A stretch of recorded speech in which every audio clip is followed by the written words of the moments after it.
মুহাম্মদ সাল্লাল্লাহু আলাইহি ওয়াসাল্লাম এর জীবনের শেষ মুহূর্ত চলছে। হঠাৎ সেখানে একজন লোক এসে বললেন, আসসালামু আলাইকুম, আমি কি ভিতরে আসতে পারি? ফাতেমা রাদিয়াল্লাহু বললেন, দুঃখিত, আমার পিতা খুবই অসুস্থ। ফাতেমা রাদিয়াল্লাহু দরজা বন্ধ করে রাসূলের কাছে গেলেন। মুহাম্মদ সাল্লাল্লাহু আলাইহি ওয়াসাল্লাম বললেন, কে সেই লোক? ফাতেমা রাদিয়াল্লাহু বললেন, এই প্রথম আমি তাকে দেখেছি, আমি তাকে চিনি না। তখন রাসূল সাল্লাল্লাহু আলাইহি সাল্লাম বললেন, শোনো ফাতেমা, সে হচ্ছে আমাদের এই ছোট্ট জীবনের অবসানকারী ফেরেশতা আজরাইল। এটা শুনে ফাতিমার অবস্থা তখন ক্রন্দনরত বোমার মতো হয়ে গিয়েছে।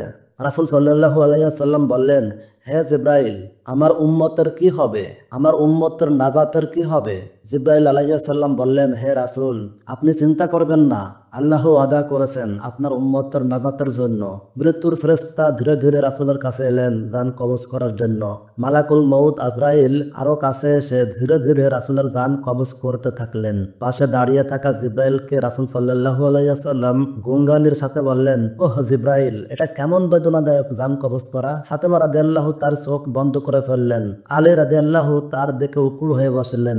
জিব্রাইল আলাইহিস সালাম তার মুখটা উল্টো দিকে ফিরিয়ে নিলেন। রাসূল সাল্লাল্লাহু আলাইহি সাল্লাম বললেন, হে জিব্রাইল, তুমি মুখটা উল্টো দিকে ঘুরালে কেন? আমার প্রতি তুমি কি বিরক্ত? জিব্রাইল আলাইহিস সালাম বললেন, হে রাসূলুল্লাহ সাল্লাল্লাহু আলাইহি সাল্লাম, সাকারাতুল মাউতের অবস্থায় আমি আপনাকে কিভাবে দেখে সহ্য করতে পারি?